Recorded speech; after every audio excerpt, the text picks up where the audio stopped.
Let me explain why people might not hold you in high regard.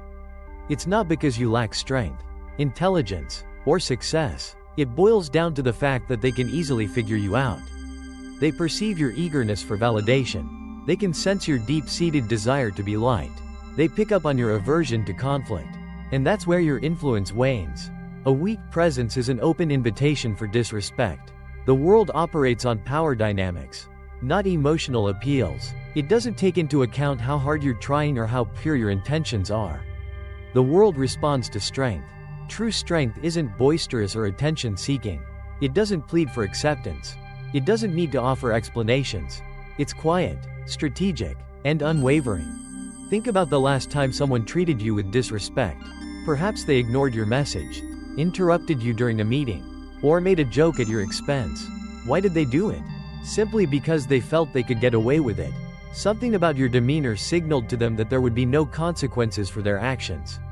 Respect isn't earned by being overly nice. It's cultivated when people recognize they can't easily manipulate, break, or decipher you, when your mere presence makes them pause and reconsider before testing your boundaries. This video uncovers some of Machiavelli's most potent and guarded strategies for power. The very strategies that cultivate an unyielding aura, one that commands respect and resists control. These aren't motivational speeches designed to pump you up temporarily. This is the unvarnished psychology of dominance, the science of personal presence, and the pathway to becoming someone who can't be easily touched. Watch until the very end, because the final principle has the potential to change everything. Now, I want you to type this affirmation in the comments section. I am unshakable. Number 1. The foundation of a commanding aura. Let me ask you a question. When was the last time you questioned yourself mid-conversation? When you wanted to say something but hesitated, unsure of how it would be received? That moment of hesitation is where your power starts to erode. Power originates from a place of inner stillness. Not physical stillness, but mental stillness. When your mind is calm and resolute, it affects every aspect of your being. Your tone becomes sharper and more focused. Your words carry more weight and significance. Your silence becomes palpable, and people, often without consciously realizing why, start to align themselves with your energy instead of the other way around. Most people undermine their own power by engaging in self-doubt internally. They walk into a room wondering if they truly belong there. They voice their opinions and immediately scan the faces of others. Seeking validation and agreement, they take actions and then anxiously await approval. Machiavelli taught that uncertainty is an invitation for others to exploit. When people sense that you're insecure, they'll test your limits. They'll push your boundaries. They'll talk over you, not necessarily because they're inherently malicious, but because it's part of human nature. We are instinctively drawn to follow those who project confidence and certainty. And we tend to disregard those who appear lost or unsure. Machiavelli famously stated, "Men are swayed more by appearances than by reality." Reflect on that. People don't follow you simply because you possess greater physical strength or a louder voice. They are guided by what they perceive in your eyes. And the eyes of someone who is uncertain tend to wander aimlessly. They dart around, seeking approval, permission, or some indication that they're on the right track. However, the eyes of someone who is certain command attention. They hold their gaze. They don't ask for validation. They make definitive statements. Here's the guiding principle. Never display any hesitation. Even when you're feeling confused. Act with conviction, even when you don't possess all the answers. Move forward as if your path is predetermined. Speak less. Move with purpose. Ensure that every action you take feels intentional and deliberate, not simply reactive. This doesn't mean you should pretend to know everything, but it does mean you should fully embrace your decisions. When you make a choice, commit to it wholeheartedly. No apologies, no verbal second-guessing, no seeking reassurance from others. That is the cornerstone of an unshakable aura. When you stop doubting yourself, other people will naturally stop doubting you as well. Drop this affirmation in the comments. I am certain. Number 2. The mask of controlled power. Now, let's discuss the concept of the mask. Do you know what distinguishes amateurs from true masters? Amateurs reveal everything, wear their emotions on their sleeves. Masters, on the other hand, reveal nothing. Never allow your emotions to show. It doesn't matter how angry, excited, frustrated, or hurt you might be. The moment you expose your emotions, you relinquish control to others. Think back to the last time someone truly got under your skin and you lost your cool.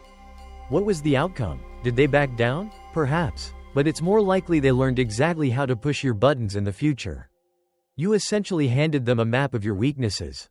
This is why it's crucial to master the art of controlled expression, maintaining a steady tone, a composed posture, and an unreadable expression. It's not about being devoid of emotion, you feel everything.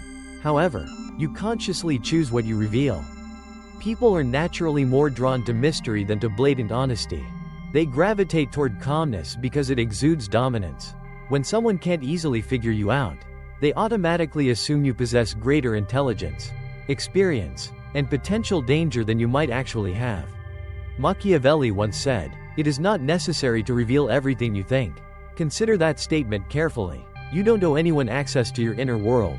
Your thoughts, your feelings, your plans, these are yours alone until you choose to share them. When others can't decipher you, they fear misjudging you, and that fear becomes your invisible shield. Here's what this principle looks like in a practical setting.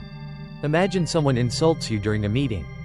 Instead of immediately defending yourself or retaliating, you pause. You look at them calmly and directly. Perhaps you acknowledge their comment with a subtle nod. Then you simply continue with the meeting as if nothing out of the ordinary has occurred. What has just transpired? You didn't react emotionally. Therefore, they are left unsure whether you are unbothered, whether you are secretly plotting something, or whether you simply didn't deem their comment worthy of your attention. That uncertainty creates discomfort for them. Now they're the ones who feel exposed. The mask of controlled power means you become like a mirror. People project their fears or respect onto you, and you never correct their assumptions. You simply observe, absorb, and respond accordingly. Stop explaining yourself unnecessarily.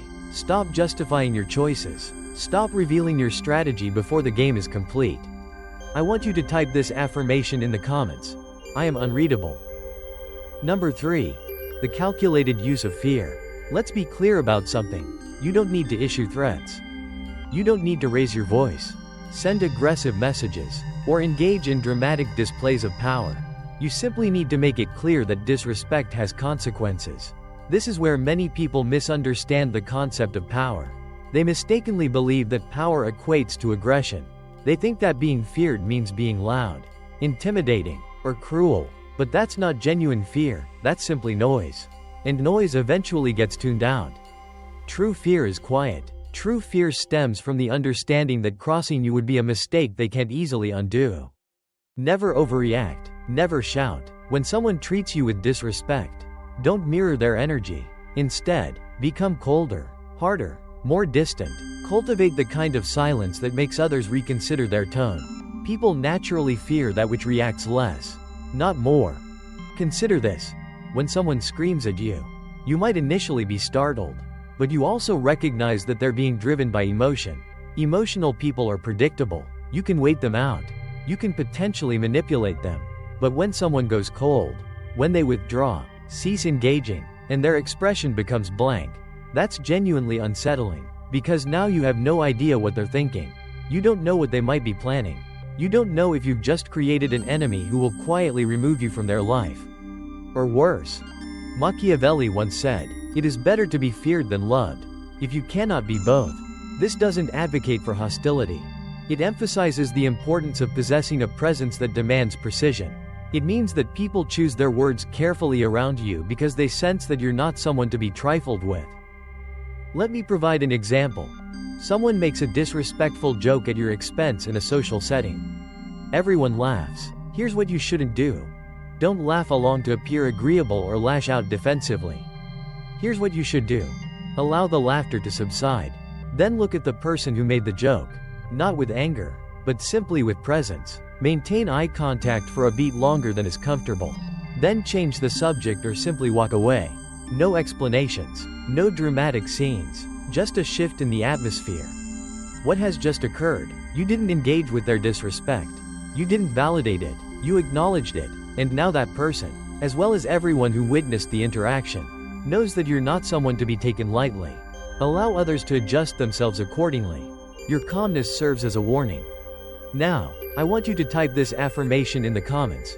My silence is power. Number 4. The art of emotional detachment. Here's a difficult truth.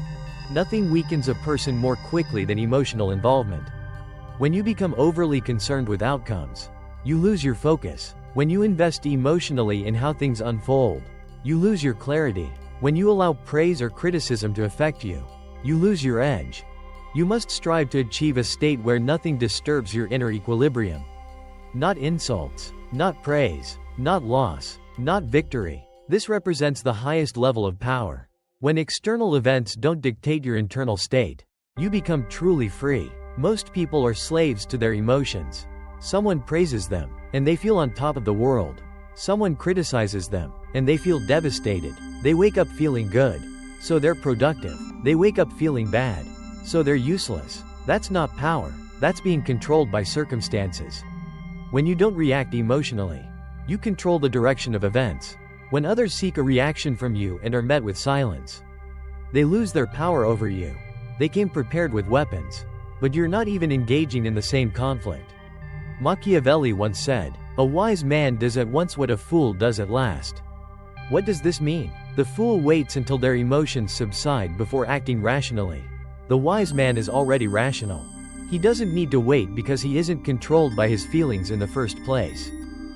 Emotional detachment isn't about being cold or uncaring, it's a strategic advantage. It allows you to keep your mind clear while others are drowning in their impulses. Here's how you cultivate this skill. Start small. Someone cuts you off while driving. Notice your anger, then consciously let it go. Don't dwell on it. Someone doesn't respond to your text message. Notice your anxiety, then release it. Someone achieves success where you've experienced failure. Notice your envy, then dismiss it. You're essentially training yourself to observe your emotions without becoming consumed by them. You feel the emotion, you acknowledge its presence, then you move on. No dwelling, no ruminating, no allowing it to dictate your subsequent actions. When you master this skill, you become a formidable force. Because while everyone else is reacting emotionally, you're thinking clearly. While they're defending their ego, you're positioning yourself strategically. While they're caught up in their feelings, you're already 3 steps ahead. Drop this affirmation in the comments. I am emotionally free. Number 5. The science of psychological leverage. Now we delve into the real game, psychological leverage. True power doesn't need to be announced or advertised. It doesn't demand obedience. It subtly influences people's behavior by understanding their fears and motivations. You gain influence not through force, but by positioning yourself in their minds as someone who can't be easily challenged. And you achieve this through observation. Most people are too busy talking to truly pay attention.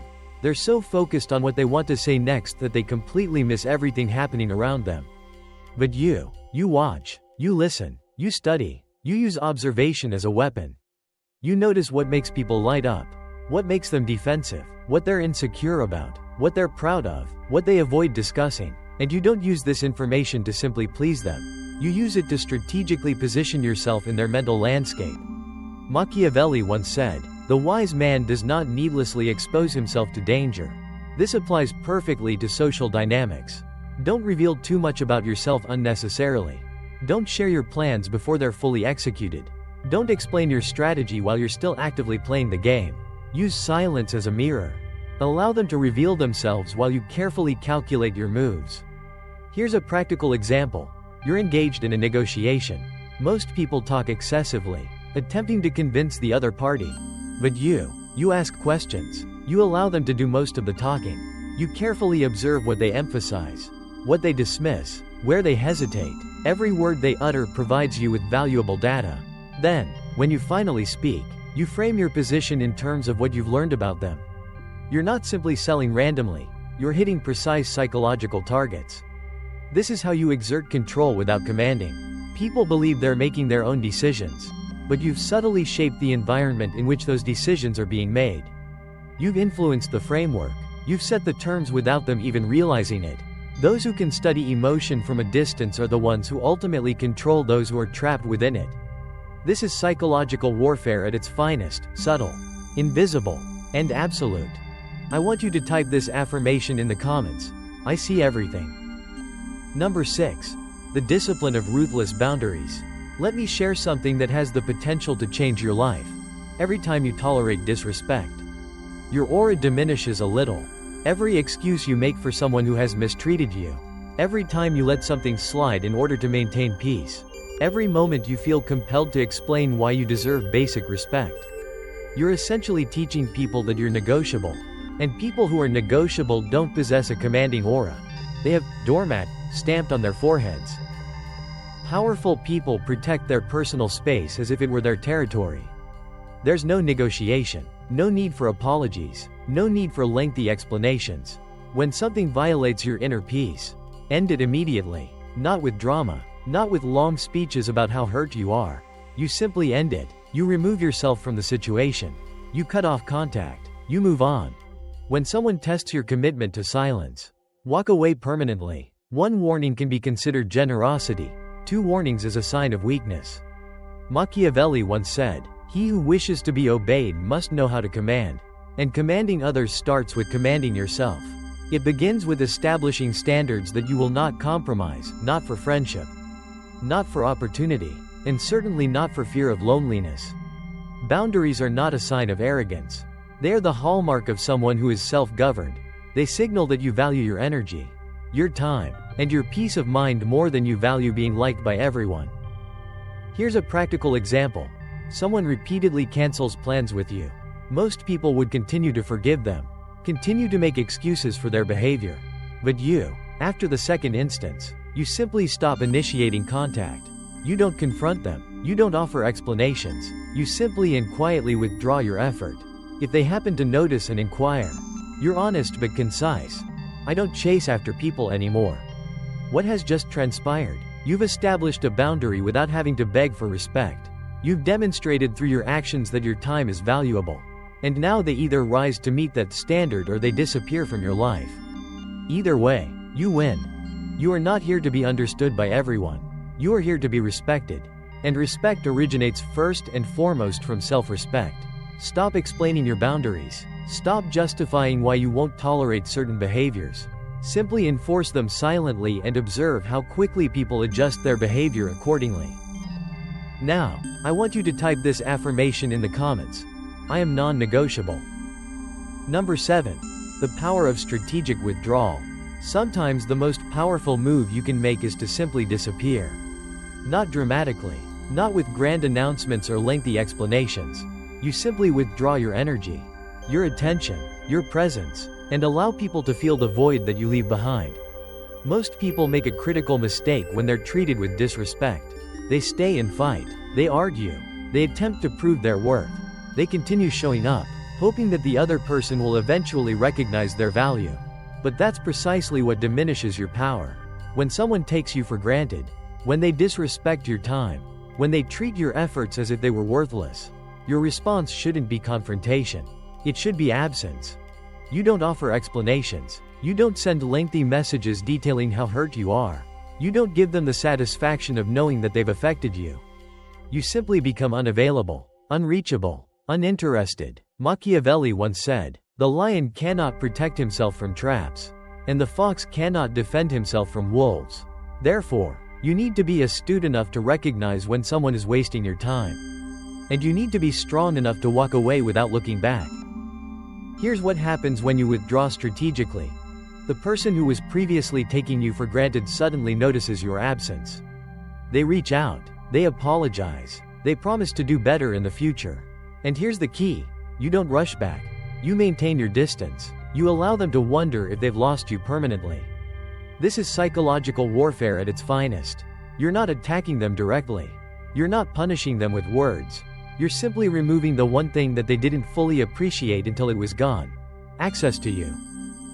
Consider it in practical terms. Someone constantly cancels plans with you. Instead of complaining or questioning their reasons, you simply stop making plans with them altogether. They text you randomly, expecting your usual prompt response. You reply hours later, or perhaps the next day. With minimal effort, they invite you somewhere. You suddenly become unavailable. What has just happened? You've shifted the power dynamic without uttering a single word about how they've treated you.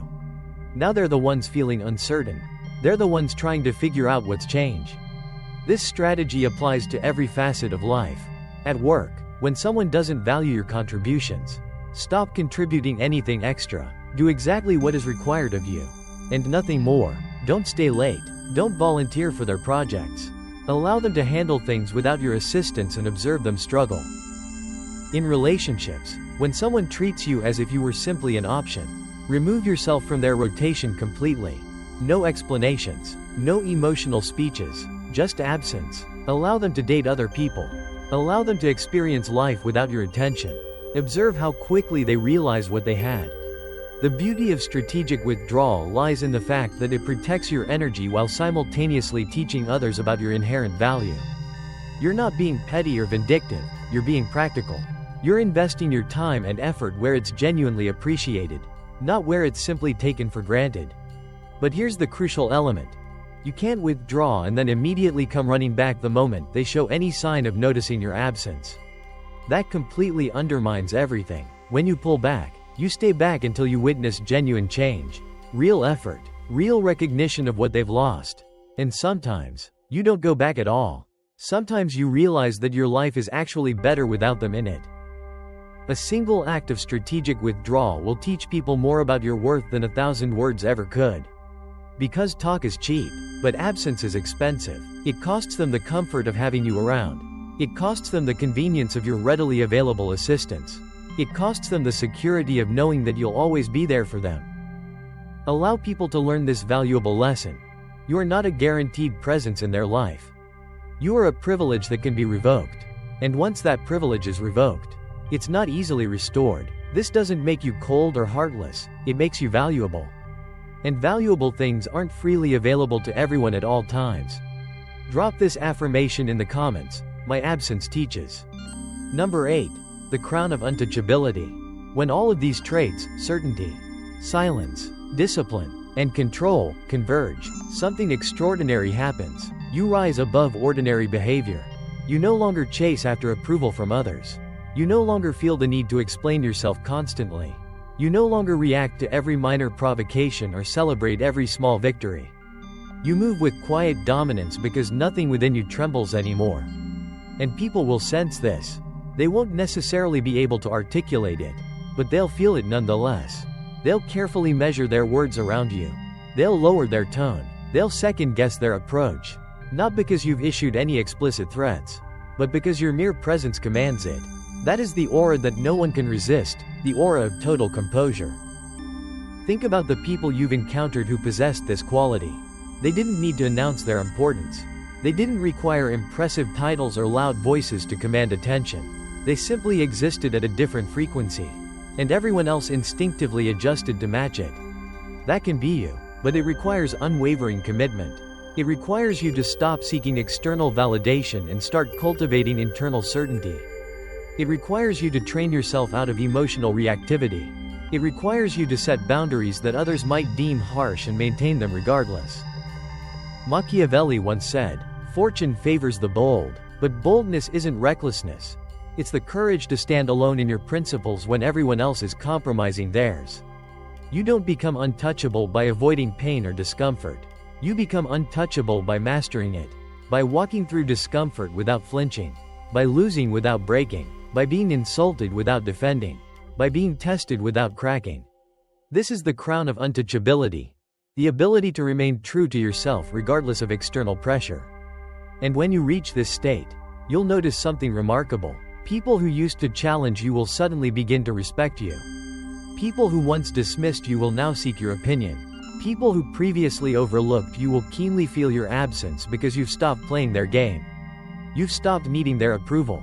And in doing so, you've become the most powerful piece on the board. I want you to type this affirmation in the comments. I am untouchable. So, here's the underlying truth about power. It isn't about being aggressive or domineering. It's about being unmoved. In a world filled with constant noise, silence becomes intimidating. In a world of knee-jerk reactions, stillness becomes a form of control. In a world where everyone is desperate to be seen and noticed, the person who doesn't crave attention becomes magnetic. You don't need permission to be respected. You don't need a fancy title, an advanced degree, or someone else's approval. You only need unwavering discipline and the courage to stand alone in your certainty. Most people will never grasp this concept. They'll continue chasing validation from others, reacting emotionally to every slight, tolerating disrespect in the name of peace, and then wondering why they're not taken seriously. But you, if you've watched this video to the very end, you're already different. You're already willing to do what most people are too afraid to attempt.